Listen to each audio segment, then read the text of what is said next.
tonight. We're kicking off our fall speaker series with Mary Jo, which is going to be wonderful. I have just two short announcements for you. If you have not seen this in our building, over the summer, a man in an airplane took a lot of pictures of Grove City, and Jeff down at the framing shop has donated this one to us. He has more of these prints down there if you'd want them, but I wanted to show you this one because if you're ever in our hallway, we've got a great black and white picture of how Grove City used to look, and now this one is hanging beside it, so you can kind of compare and try to find your house or where the Cooper Bessemer still is, all those good things that this particular picture shows you, and also that one that hangs in the hall. After Mary Jo is done tonight, there's cookies and punch out in the lobby, and we'd love to have you stay for that. If you want to tour the building, just let one of us know. We can help you out with that. And membership forms are out on the front counter. One of our volunteers will be out there when we finish up tonight. Great. Mary Jo. Thank you. Can everybody hear me? I'm not used to having something around my neck unless it's jewelry. How many of you were here, maybe, I think it was 2019 I spoke? So, did some of you? Okay. My dad, and actually my brother Frank is here today too. We're one of 7 children, and Dad's story has touched us all. My dad was in World War II. He was very quiet about it, never talked about it very much. We knew he was in India because he had a snake that was like a plaster snake. He always said it was a rattler, and it was a real one that he killed, but it wasn't. And he had other paraphernalia from over there that, you know, I still have some today. I'm not sure whatever happened to the snake, but when we had show and tell, sometimes that snake went to school with us in grade school because, you know, it was just kind of cool. So, but he never really talked about it until he got older. And a lot of times when we look back on our lives, there are many things that we do kind of push down, and we don't want to think about them. And as you age, you do start thinking about some of those things, and they come to light. In my dad's case, it wasn't good things. My dad was on a ship called the Rohna, and it sunk by the first ever guided missile that was developed by Germany. Never used before. And there was just so much that went on that happened that, and I'm going to read from his story, but that they were told never ever to talk about it because so many men were killed, over 1,000 men were killed, and many of them never found. And there were about 900 and some that were saved, and my dad was one of them. And so they were told never to speak about it because this was the first ever guided missile that was developed. They didn't want the Germans to know that it was a success. They didn't want our country to become you know, depressed over everything, and so they kept it hidden. Plus they didn't know where all the bodies were. And so they kept this hidden for many years. And so this will come out on the video, but because of that, Dad started having dreams and different things, and so when I retired from my job at Orchard Manor, I vowed that I was going to find out about his ship. And he didn't even know the name. They got on the ship the day before Thanksgiving, and he was not in a battalion of any kind. He was just an extra in an extra group. They had extras, and he made buddies with like 4 different men. And so they just kind of hung out together, but Thanksgiving Day went by, the next day was when this happened. So they weren't even on the ship for long. It was in the Mediterranean Sea off the coast of Iran, on their way to the India and China. So anyway, they were asked not to talk about it, and there were various other reasons which we'll show on the film. The first film I showed a couple years ago was here, now it's not, but anyway, that was the story itself. This is the findings. The men that were still living in the Rohna Society, they formed a group, gathered monies in order to make another video after researching a lot of different reasons why this happened, other than just the bombing itself, why so many men died. So that's what this film is about. The film does last an hour, but I'm going to tell you what, I can stand here and talk to you, but this film is touching. I'm getting chills right now just thinking about it, because I've seen it numerous times. So this really tells the story of what went on. But I'd like to read quickly just a few things that my dad wrote. He wrote his story by hand, all these pages, and then I had to try to decipher it. And of course, he was in his late 80s and early 90s, and his memory wasn't quite as good. So I took his story, did research, and put it together. Let's see. They were on the ship. They had no idea where they were going. They didn't even have training to use the life belts or life save, whatever. They had nothing. With one drill around mealtime, we were instructed to go up to the deck immediately. I remember a young sergeant next to me grabbed some bread and filled his pockets with food. We all got up on deck and we heard on the loudspeaker that it was only a test so that we would know what a real air raid was like. We were told to get up and move fast when we hear the horn. Now you know how to get up the stairs fast, where to go, and what guns to uncover, they were told. On this day, the sun was shining bright. Ships were further apart, which they were in enemy territory. We were completing our usual exercises and cleaning guns. It was late afternoon, around 4:30, when I was on the promenade deck and could see all around. I wasn't up there long when the air raid siren went off and everyone ran to their stations. We didn't see anything in the sky at first, when all of a sudden we could see German planes coming at us. The sky turned black from bursts of gunfire and bombs dropping in the water. We were the front corner ship in our group, which is known as the coffin corner. Ships in the area are easier for bombers because they don't have many guns from convoy shooting at them, since the convoy is miles apart.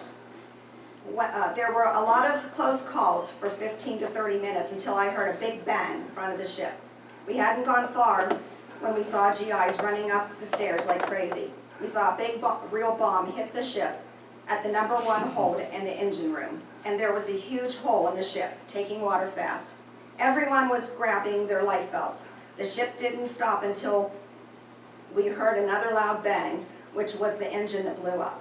It seemed like the world was coming to an end. GIs were running everywhere. I went up to the second deck by the lifeboats hanging on ropes. They weren't enough boats on the ship to hold even half of us, even if we overloaded them. Many of the men saw that the hit was imminent and backward to avoid impact. This is out of a book. Many of the men saw a hit, that it was imminent, and jumped backward to avoid impact. Others on the deck hoping to save themselves from a head-on collision. The bomb hit astern in the area of the engine room, some 15 feet above waterline, causing a loss of lights, communication, and water pressure. The explosion ripped through the engine room, stopping the propeller shaft immediately and sending up smoke nearly 3 times as high as the ship's mast. It goes on to talk about how they were just using anything they could find, rafts, wood, tabletops, whatever they could find to float on.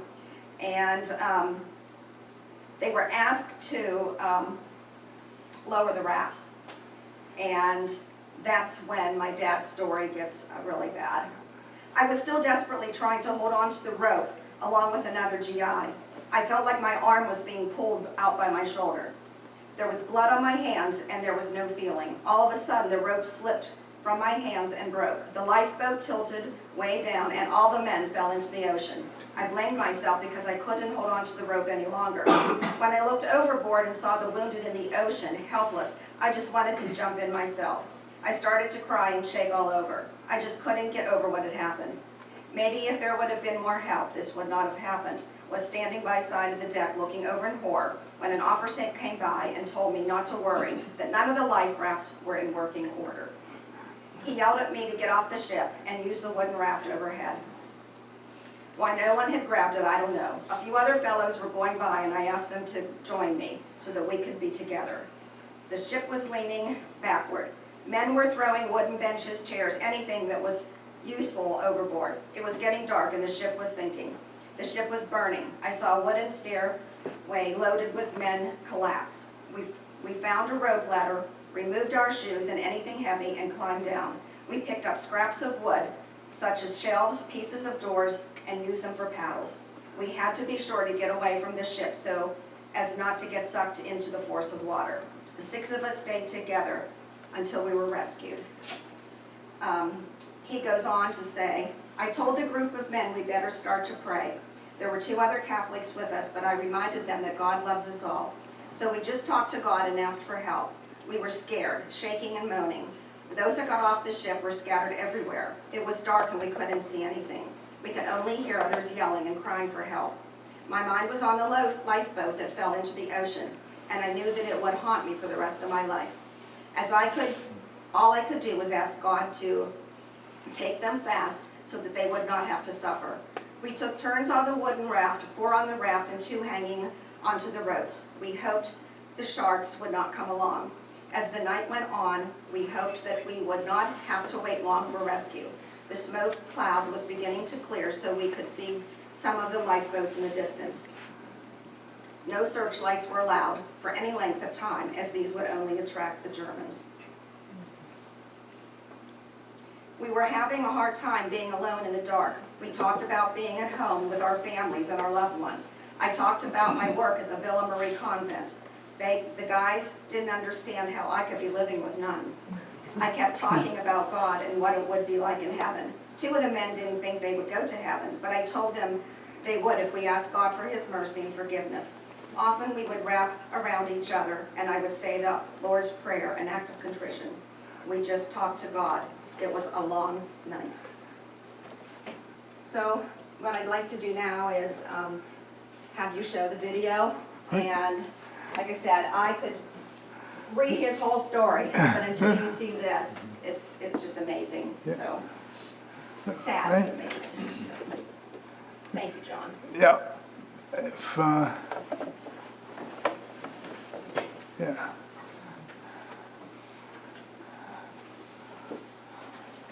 There we go. That's good.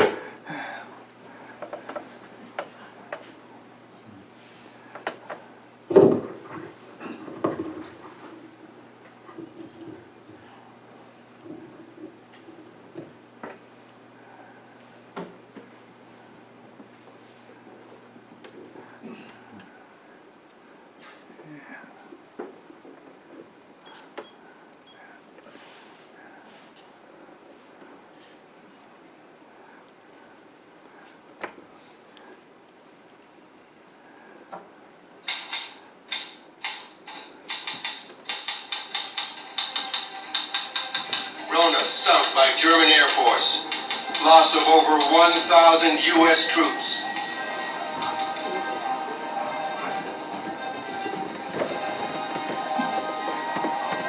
Public Relations urgently recommends immediate disclosure.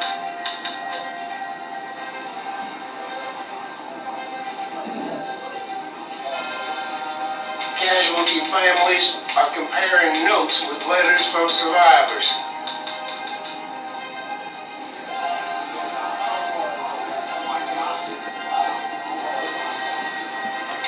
It's highly desirable to announce the loss of American troops.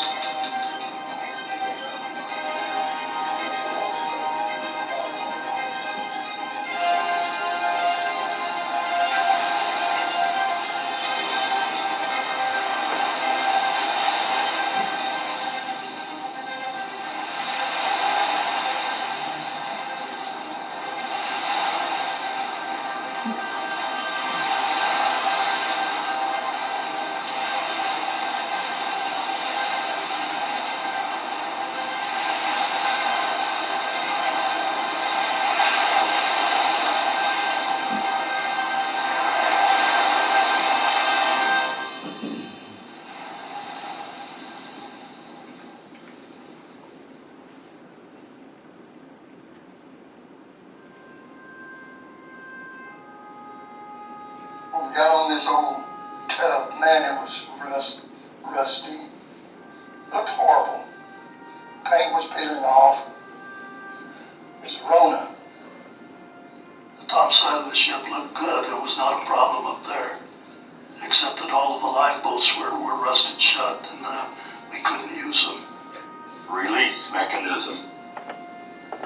frozen solid with rust. And I took my helmet and I started pounding on it. And my helmet looked like a tin can when I got done, but I couldn't break them loose. It was a relic that should have been in the junkyard, in my estimation. Well, we had gotten instructions from the United States Army telling us not to talk about this ship. Ever.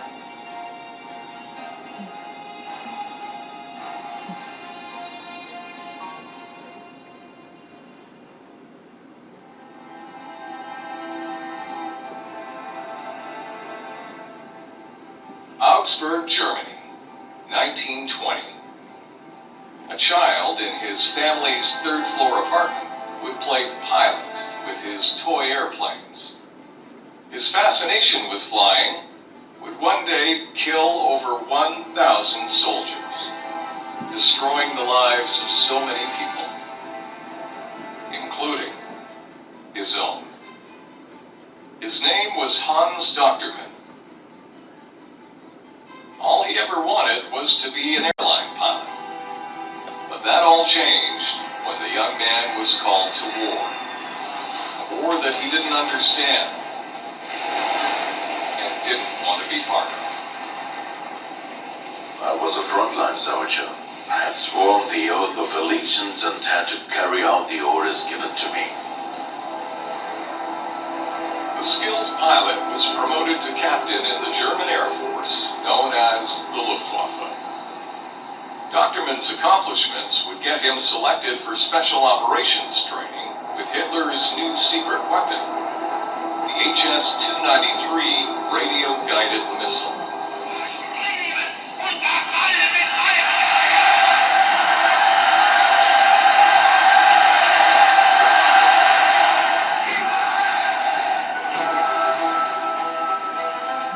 Radio-guided missile was designed by a brilliant Austrian scientist.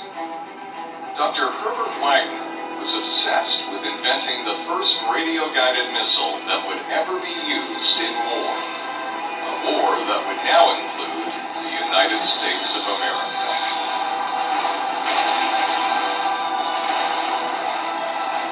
The United States of America was suddenly and deliberately attacked by naval and air forces of the Empire of Japan. With the unbounding determination of our people, we will gain the inevitable triumph, so help us God.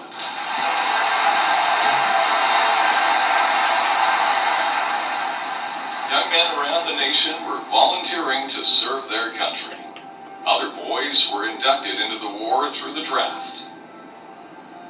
In Alabama, a young man from a blue-collar family was working on a dream. His name was John Fevet. He had just enrolled in Auburn University and was studying hard while pulling down some pretty good grades. On November 2nd, 1942, 19-year-old John Fevet would leave Alabama along with his dream of a college degree, and volunteer for the United States Army Air Corps. In a riverside town in New Jersey, another young man would be called to war. His name was Joe Pajinski. He was an easygoing boy with a big smile. Joe came from a close-knit family. He was especially close to his sister Pauline. The two were inseparable. They say Pauline was known to keep an eye out for her kid brother. An order to report to training had arrived at Joe's house. He had been drafted and was soon on his way to train with the 31st Signal Construction Battalion. As it turned out, Joe's sister Pauline, just out of nursing school, would join the 38th Evacuation Hospital without any idea that both she and her brother Joe would be heading to the same place in North Africa. Dear Mom, I'm feeling pretty well and everything's all right. I miss you, Mom, and can hardly wait until I get back to Jersey and good old home again. Believe me, it may be good any place, but there's no place like home. Your loving son, Joe. Back in Berlin, Hans Doctorman completed his training for launching Dr. Wagner's 12-foot-long, 1,100-pound radio-guided missile. The glide bomb had an explosive rocket engine that would power the missile for only 10 seconds, yet give it enough force to glide to its target at 500 miles per hour.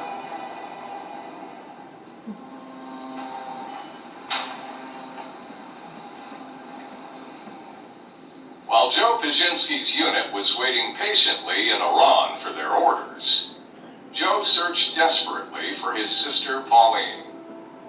Hi, sis. I've been here only a short time, and already asked a number of people about your outfit, but no one seems to know. It sure would be swell to see you. Please answer soon. Dear Joe, I had been on the lookout for you, but our unit has left North Africa. I am now in Italy, wishing you all the best of luck. Please, stay safe, Joe.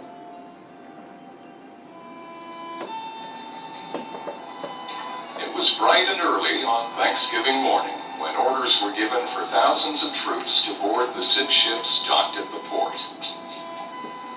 Along with 2,000 other American soldiers, Joe Pajinski and John Feevett walk up the gangplank and onto the British transport ship for their first day of war. The rats were coming down the gangplank as we were going up. And you could flake off the paint like that. Flick it off. Was no reason to let a ship in that condition even leave the harbor. It should have been inspected. The Rohna was under the command of Captain T.J. Murphy, an Australian shipmaster with years of experience sailing merchant vessels and ocean liners. The British India Steam Navigation Company lines used Indian Lascars as their crew since their inception on all the vessels, including the Rohna from the time it was launched in 1926. As the ships were requisitioned into wartime service, then essentially the Lascar crew also became requisitioned into wartime service, and that was probably very new for a lot of them. The Rohna was heading to India. Their assignment was to support China, which was being invaded by Japan. Here we are on a British ship. We have an Australian captain and a Hindu crew. How much more ragged can you get? We're carrying American troops. Across the Mediterranean Sea, Captain Doctorman awaited his next assignment. He received orders for a strike on an Allied convoy that was proceeding east in the Mediterranean Sea off the coast of North Africa. It was now time to put his missile training into practice. On November 26, 1943, Captain Doctorman's unit took off from a German air base in occupied France with a radio-guided missile attached under each wing of their bomber. They were on a 2-hour flight to conduct an air attack on the 31 ships that made up the KMF-26 convoy.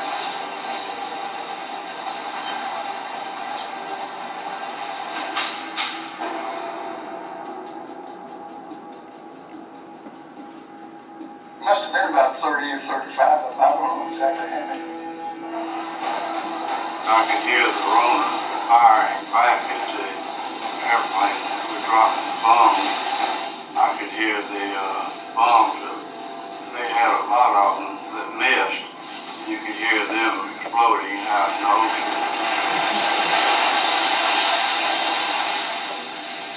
Some of the bombs hit close by. We knew what was going on. Then it was a lull, and we figured we'd made it. All was quiet. Guns stopped. The guys pulled out their rosary beads, but everybody was completely silent, just sweating it out. One later on came back. lone aircraft came back.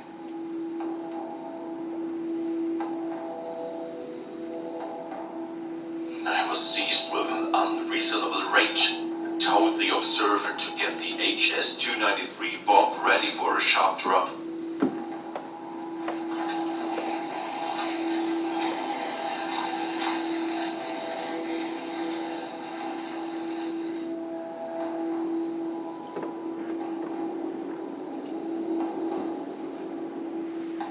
When the attack began, I was up on deck, and I watched everything, including the German plane chase the radio-controlled glider bomb with a joystick. Once he dropped that radio-controlled glider bomb, that glider bomb turned and steered right into us. And he was controlling it. I didn't know at the time, but he knew he was. I saw this, what I thought was a pursuit craft. Stubby wings, on fire. That fire was a rocket engine. And this thing was coming straight at our ship. This thing separated from the aircraft and dropped down a few feet, gathered speed, and made a 90-degree turn and headed right into the Rohna. The bomb was moving at something like 500 miles an hour, so it was pretty fast and coming straight at us. Started right for our boat. And I told Leo, my buddy, I said, that's going to hit. He said, no, it's not. He said, it's going to miss it. I said, it's going to hit. And it's going to hit right here. And sure enough, it did. Knocked the engine out the other side.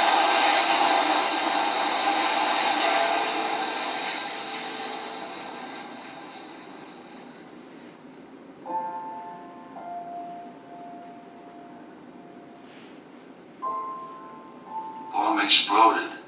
That wood splintered and it flew around like a spear.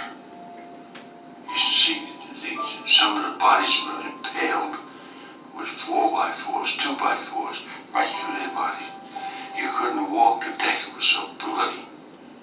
Burned in my mind is looking back and seeing this huge hole, which I and others described big enough to drive a Mack truck through. And on the flames, and you could see the boys, some of them running and trying to get out. Some did later document and come out through that hole. The lights went out. We just remained there, and all of a sudden, a couple of flashlights came on, and said, "Every man topside." And what really shook me up is when someone yelled out, "Every man for himself." Surveying what was going on, we trying to get the rafts off and trying to get the boats off. And we had no success whatsoever. I proceeded to go up to the highest point, took off my shoes, slid my waist, life belt up under my armpits, took off my jacket, and just stepped off the ship. I drifted by myself. It got dark. The sea was choppy, rough, some waves, full of oil, some of it on fire. But that was the main thing, to get away from the ship. But where were you going from there? I did figure my number was up, and that was going to be it. What's my mother going to think when she gets the telegram? It took me seemed like about 30 minutes to see anything, because I'd be floating around in the water and a wave would come along and I'd be underwater for a while. I could hear men out there. The words I could hear was, Mama. Mama. Not screaming or yelling, just Mama.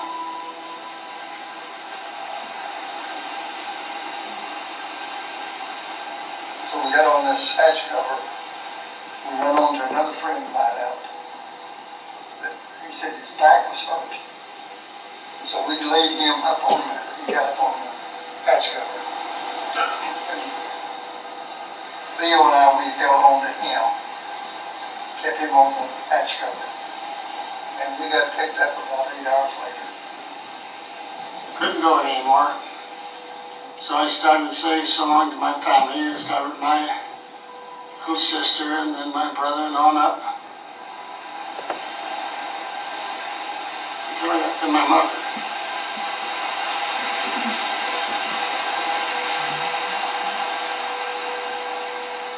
I broke down. I promised her I'd be home. And out of nowhere, the sky lit up. And 25, 30 feet from me was a ship. Then this little ship appeared, a little gray ship, and I made my way toward it, and it had a cargo net. You didn't really have to climb, just wait for a swell to push you up a little higher. And two big old hands grabbed and yanked me up on deck. It wasn't like today. There wasn't a bunch of camera center or reporters or anybody else. You just got off and loaded on the truck and taken to a British camp. There were no American camps nearby, so we went to a British camp. And we were put in a big tent with a blanket on the ground. It was rather welcome being on solid ground, so nobody complained. The news of the attack traveled swiftly. Reporters out of Algiers, North Africa, immediately announced the German air raid on the Allied convoy. The very next day, hundreds of newspapers reported the German attack as a failure, only mentioning the German planes that were brought down. 30 enemy planes attacked an Allied convoy in the Mediterranean this evening, and 8 of the planes were shot down. Damage to the convoy was negligible. Philadelphia Inquirer, November 27, 1943. Surely the news story alleviated the fears of nervous parents and wives across the country. Little did they know that the ship with negligible damage was now resting at the bottom of the Mediterranean Sea, and over 1,000 U.S. soldiers were missing. Less than 24 hours after the attack, just after the survivors, most of them had reached the Philippeville transit camp, in walks Captain Elmer Grimes of the Army Transportation Corps. He had must have hustled his way by plane and car to get there almost immediately. He consults with Lieutenant Colonel Froelich, the senior commanding officer of the U.S. Army troops on board, and issues a summary report. Conditions aboard sinking ship very bad as a result of signal system being damaged by blast, making it difficult to maintain order. Captain E.W. Grimes, November 29, 1943. It basically ignores the debacle that was the evacuation process from the ship. No mention of deficiencies in safety equipment, no mentions of issues with the personal safety gear the soldiers had, not proper light jackets, but inadequate life belts. It almost sets the stage for the narrative that gets followed with other reports over the next couple of weeks. On November 28th, 2 days after the attack, the first official report of the disaster was handwritten by Major Linzell, the highest-ranking British officer who survived the missile attack. It is my opinion that the large loss of life was due, A, to the number injured in the original explosion, B, to the number of lifeboats damaged by the blast, and the number capsized, either in the water or before entering the water, and C, to the fitting of the US life preservers. These are excellent, but for non-swimmers, if left around their waist, give support to the body in the wrong place. They should be put beneath the armpits before entering the water. Major Linzell, November 28, 1943. The British report was also signed by Lieutenant Colonel Froelich. The next day, Froelich, commander of all U.S. troops on the Rohna, submitted his own report to U.S. officials. Some of the enlisted men tried to lower the lifeboats. A number lowered one end first and capsized when they hit the water. I tried to get all the men overboard with their life jackets on and not to bother with the boats after I saw what was happening. Lieutenant Colonel Froelich, November 30th, 1943. The three accounts, written by Grimes, Linzell, and Froelich, are extremely similar in how they describe what happened, and especially similar in how they avoid mentioning real deficiencies in safety equipment, lifeboats that couldn't be launched, life rafts that were stuck to the deck, inadequate personal safety gear with the life belts rather than life jackets. One senses that the intent is less to document lessons learned than it is to start a narrative that will deflect potential criticism of the Army and the Transportation Corps. While the survivors were recuperating along the coast of North Africa, the War Department was busy compiling a roster of all the soldiers who were aboard the ship. On that list was Joe Pajinski, along with over 1,000 other U.S. soldiers who were never heard from again.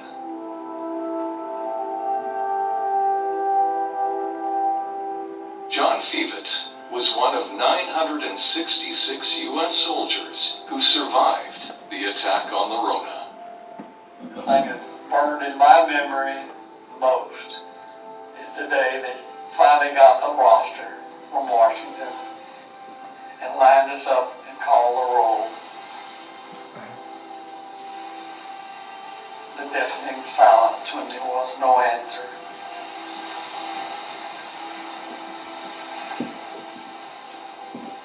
And that happened for 1,000 or so men. They weren't there anymore.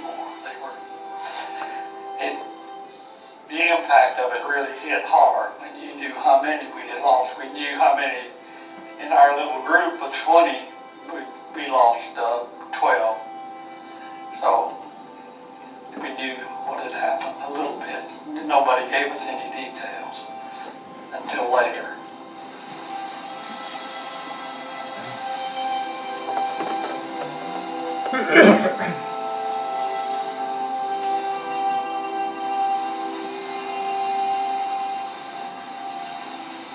They would fly in formation and they would peel off and attack, and then they would regroup afterwards, which is what most of the planes did, except for Major Dockerman. He broke away from the formation and decided to make his own personal attack, which I guess in a way was a violation of orders right there. But he just simply said he wanted to have a hit.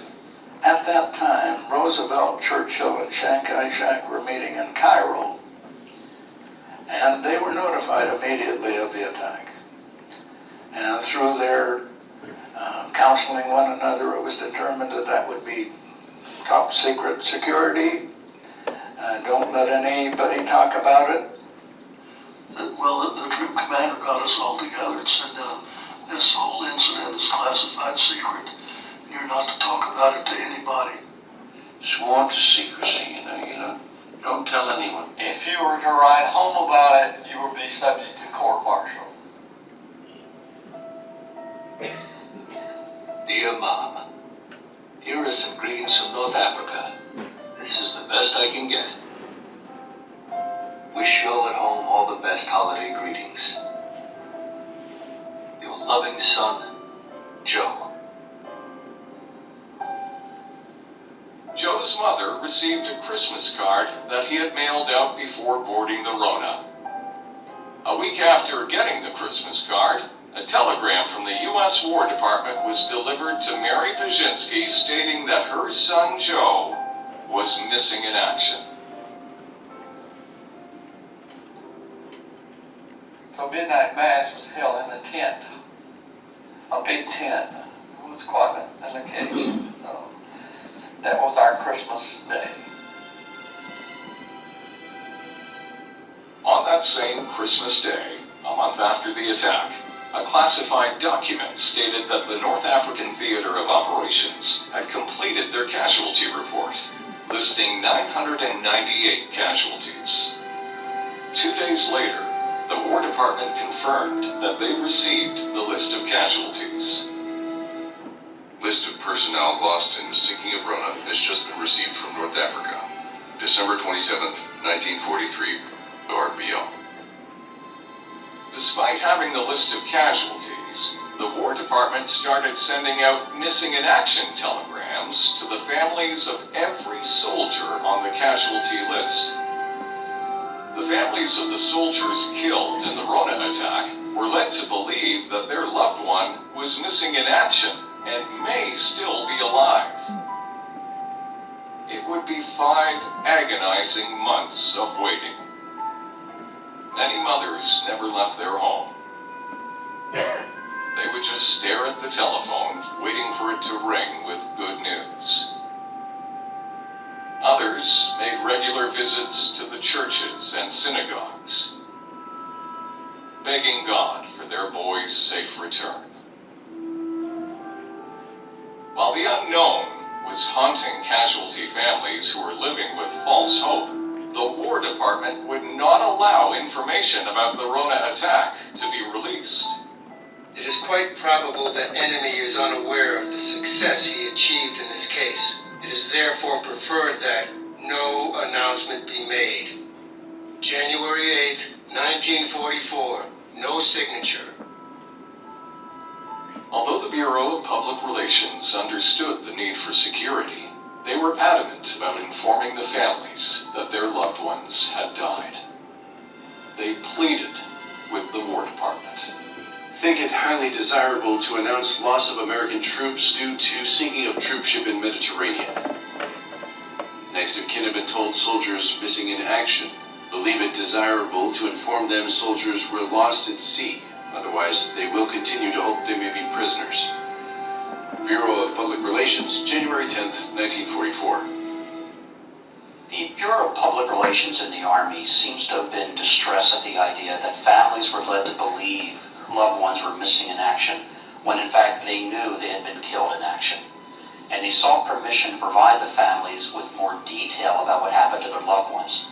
Bureau of Public Relations has tried to secure permission of theater to release a limited account of this affair. Each time, the naval commander in the Mediterranean, Admiral Cunningham, has disapproved release. February 11th, 1944, HGS. Other classified documents, as early as January 4th, would begin to tell a story about conflict. Not a conflict with the Germans, but an internal conflict among War Department officials who could not agree on how much information should be given out to families of the casualties.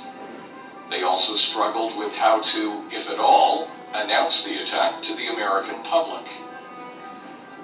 On February 17th, 3 months after the attack, the War Department finally announced that 1,000 troops were lost at sea. It was a big headline, but a small article without any details, no date of the attack or name of the ship. It didn't even mention the Mediterranean Sea. The War Department eventually settled on releasing information about the attack in a press release that included false information for security purposes. War Department gives European waters as disaster scene. Enemy attack is attributed to a submarine. February 17th, 1944, New York Times. Another misleading press release reached newspapers from around the world, only adding more confusion and concern to the families of the soldiers who were killed in the attack and were still holding on to false hope. Pressure had been building for something, and the Adjutant General got involved starting around March. And he decided to commission a proper study, including interviews with survivors. Not trivial, because the survivors are now scattered from India to China. The study is done, the interviews are collected, the information comes back, and a Captain Joseph Hennessy, a Harvard-trained lawyer working in the Adjutant General's office, is asked to write a summary report. The troops were left on their own devices to perform the unaccustomed task of lowering the boats. In this task, they were hampered by the defective condition of the lowering equipment. Practically all the boats were hanging on chains, which had rusted in place and were immovable. Joseph F. Hennessy, Captain Special Determination Subsection. Instead of scraping the paint and cleaning them and make sure that the boats were still operating. They just used heavy paint and painted over everything. So they looked good from the outside, but when you tried to launch it, they just wouldn't launch at all. I haven't heard or read about any lifeboat that made it to the sea in one piece. The ships already were rusting. Some of the cables had rust in the joints. Some of the areas specifically looking at the lifeboats had rust in and around the operating mechanisms and so forth. And all of those things got painted over. And so you already had a ship that was in disrepair, already had a ship that was rusting in a few other places, and then all that was painted over, and then you ended up getting additional rust on top of that. The Hennessy report also points out problems with the life belts that needed to be inflated. Many of the men unable to swim and unaccustomed to this type of life preserver, which fails to keep the head above water, became panic-stricken and struggled so violently that they swallowed large quantities of seawater and quickly succumbed to exhaustion. When the men boarded the Rohna, they were issued life belts. These were the M1926, which were more designed for those who were doing beach landings or used on landing craft, per se, not necessarily open water engagements, where you typically see a life vest being worn or something to that degree. So it was not necessarily the right life preserver for the environment where the men were on the HMT Rohna, but it was what they were issued. It wrapped around and it hooked on, a couple hooks that hooked on, I had it around my waist. But you soon found out that it should have been up around the shoulders, underneath the shoulders, because as we've seen a lot of guys that had it around the waist, that was a pivot spot of their body. I stuck my head down in the water, my feet in the air, and I think I drank half of the ocean there. I got thinking, maybe if I moved that belt instead of around my waist, because no one told us how to wear them. If things were not bad enough for the casualty families, the Hennessy report states that although hundreds of bodies from the Rohna were sighted 1 week after the attack, there was no attempt to recover them. On the 2nd of December 1943, the American patrol officer at Bougie, Algeria, reported that groups of bodies, each group numbering 150 to 200, had been sighted approximately 25 miles off the coast of Bougie, traveling northeast at a rate of 2 miles per day. The decision not to recover the bodies meant that there would not be any funeral services or burials for the fallen soldiers. 6 months after the attack, the parents received a telegram informing them that their son had died. They never found out what happened. Their boys just never came home. You can't ever make up for all of these years that the parents grieved and wondered and went to fortune tellers, just had no idea what became of their boys. What's interesting about Hennessy's report is it really depends upon the accounts of the survivors. Almost 100 individual interviews were conducted. Failures of lifeboats, life rafts, inadequate personal safety gear with life belts. It's all written down, documented accurately and precisely using first-hand accounts. The Army never releases it, classifies it as secret, and it stayed that way for several more decades.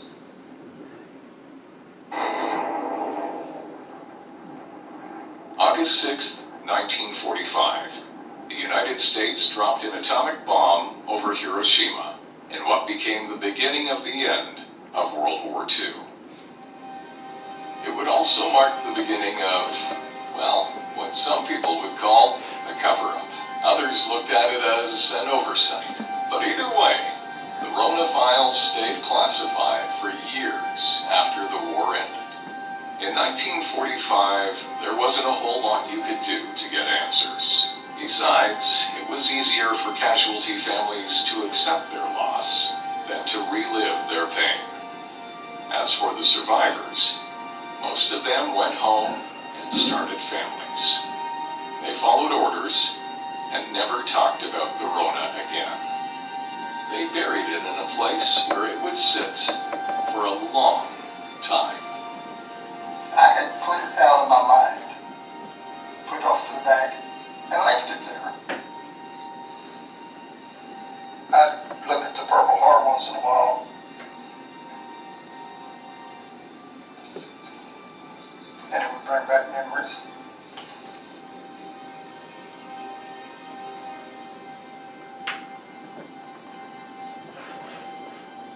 after the war was over and I got out of the service, I didn't talk to, I didn't even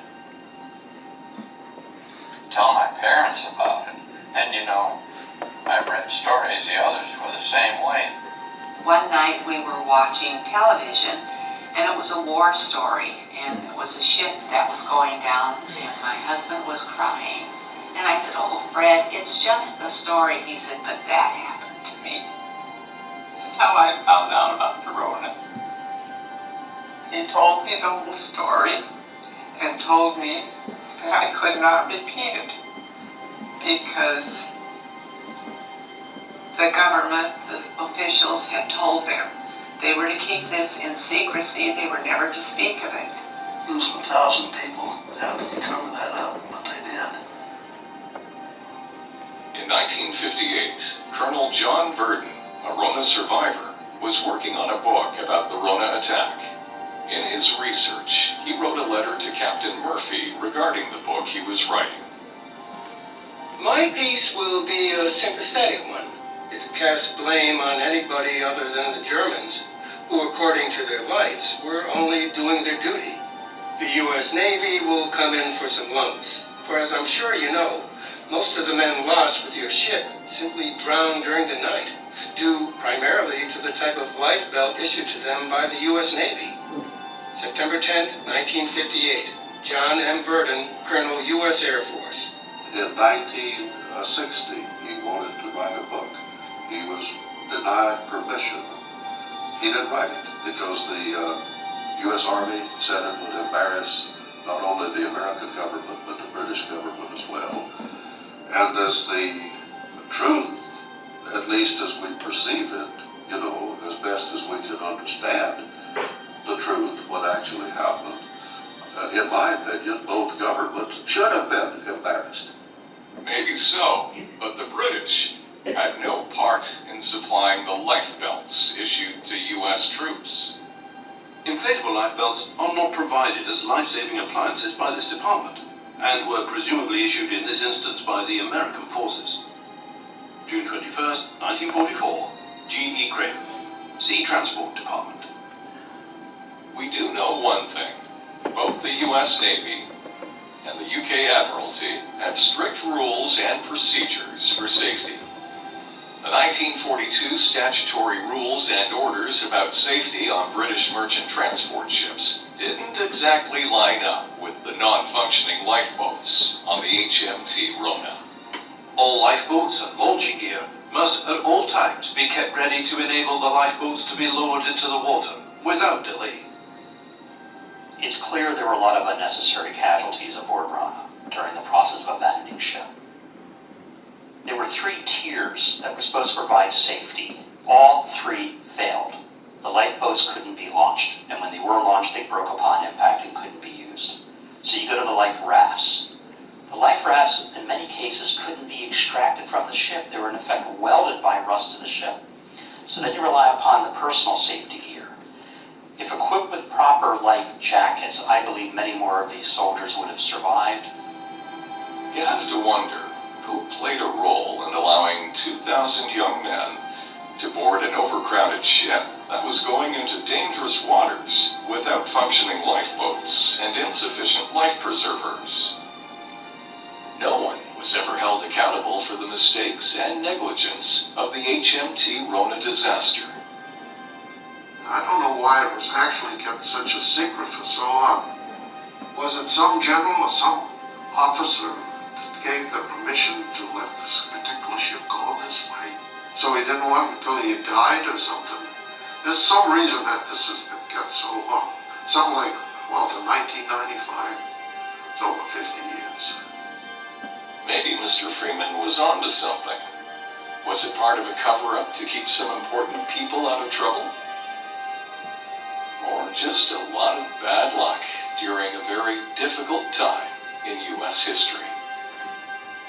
For some reason, the Rona attack was classified indefinitely. So it's logical to ask why the information was suppressed. There may have been a security angle that was genuine. Organizations also seek to protect their public image. And this would have been a very embarrassing account to have half or more of the casualties be unnecessary because of deficiencies in equipment and procedure. It would be almost 50 years before the survivors would see the Rona files and learn the truth. What we do know is that the files were classified long after the war was over, and most of the casualty families went to their own graves, never knowing how their loved ones died. Of the 1,015 U.S. soldiers killed in the Rona attack, most of their remains were never recovered. 81 bodies washed up on the shores of North Africa, where most of them were buried. 10 more bodies made their way to the coast of Italy and were buried there.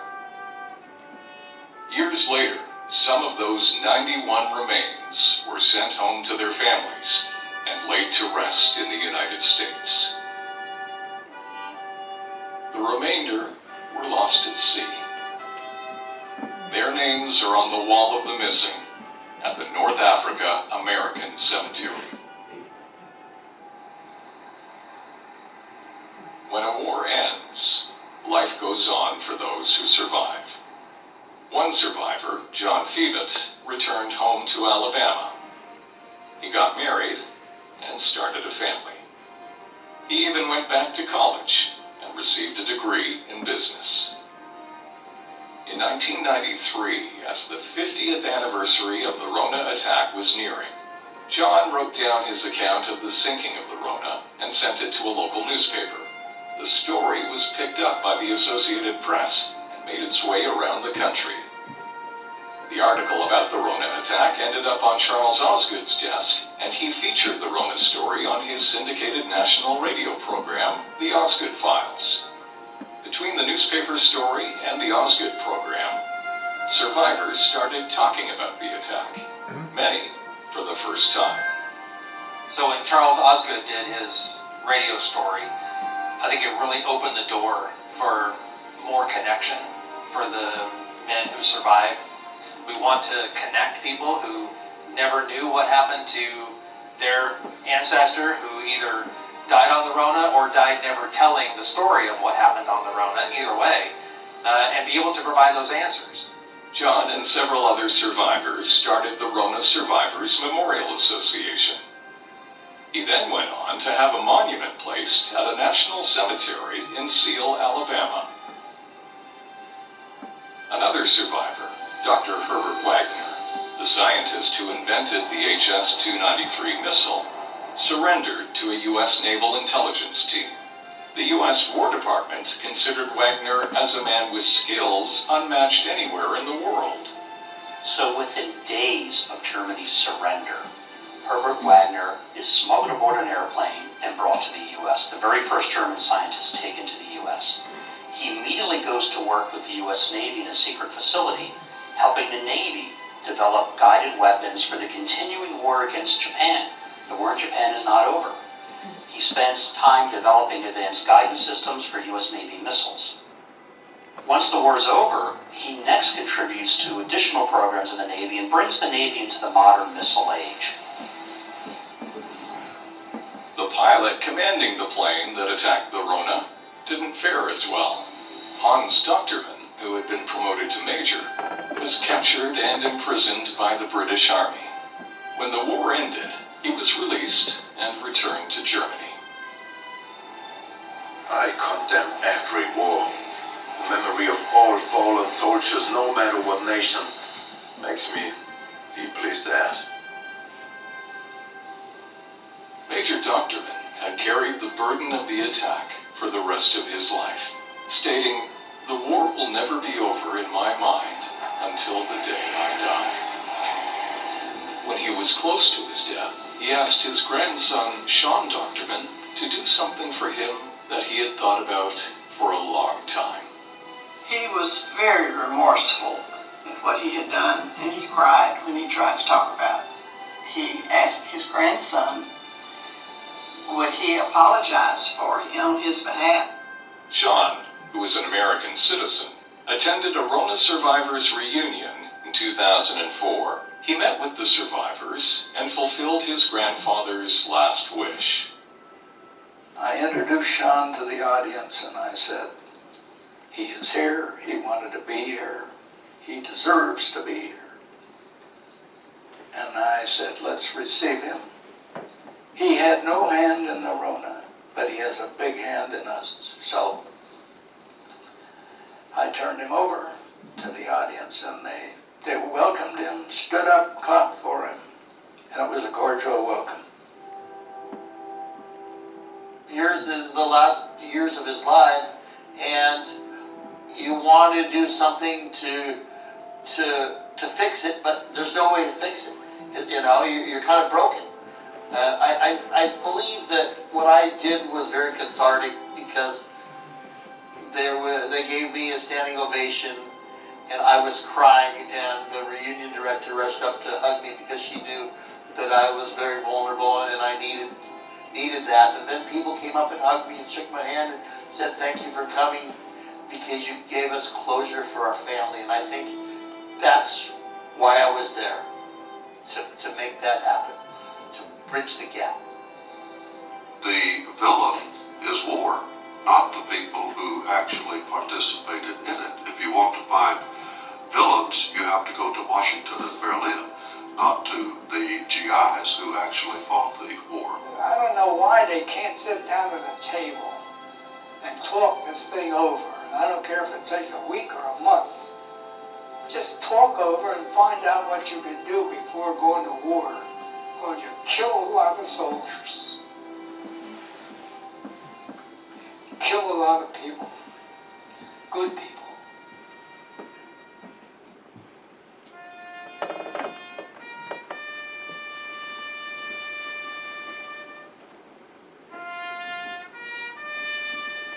Like Major Doctorman, Pauline Pajinski also had an important request late in her life.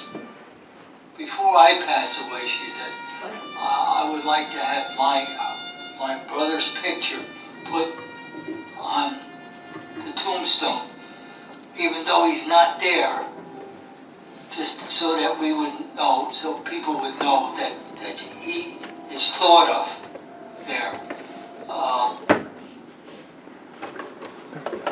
There's just a little bit left, and there's a long list of all those that have passed away from that. But when I watch that, I get teary-eyed every time because I could see my dad, our dad, trying to tell the story. I couldn't find the name. Dad only knew that there were a couple letters on it, an R, an H, and an O, or 3 letters, an A. And so trying to find the name of this ship, because it wasn't in writing anywhere without digging, was kind of hard until I finally somehow, I wish there would have been AI that long ago, but there wasn't, but I finally somehow got onto, first he thought it was the Rona, R-O-A, had all those letters in it, and then I thought, no, it's not that one. I was down in World War I thinking, well, maybe some of the ships were still in the next war, and anyway, it was just crazy. And then one day, I just was still playing around and trying different names, and I came upon a story, and it was related to Charles Osgood. Oops. Osgood's, which is what I showed a couple years ago, and I read the story, and I said, oh my gosh, this is Dad's story. He's not crazy, because even he started to wonder, and so I called my mom and dad right away. It was 5 o'clock, and that's when they ate dinner. And so I was like, don't ever interrupt dinner. But I called him and I said, you need to come over to the house and you have to come right now. Well, we're going to have dinner. You need to come over right now. So when they came and I put the computer towards them and I read that, my dad just started to cry. He knew that what he has been dreaming and thinking all those years was what he went through and how hard, it was. Then, because these men in the 1980 and 90 started telling their stories, Charles Osgood got a hold of some information, and that's what they were saying, that he did his program on it, and then it really went out and more people started speaking up. And then he did a program using his news, his radio program, but then they did an actual video, and that's what I showed a couple years ago.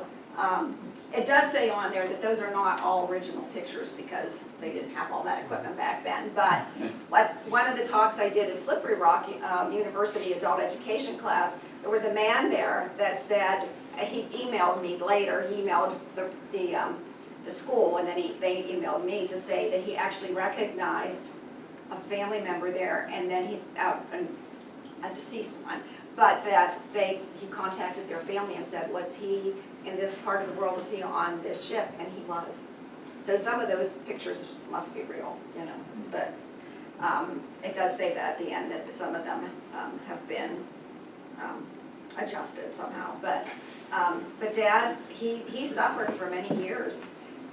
The thing is that when I watch this, I always say to myself, it gives you relief, but it also gives you anger, you know, or it could give you anger. I've forgiven them all, but you know, but it was hidden for so long. And one of the newspaper articles that my dad did find, because he would get all kinds of, he was, for somebody who, you know, he didn't have a computer or anything, but he would, this is all the bigger, this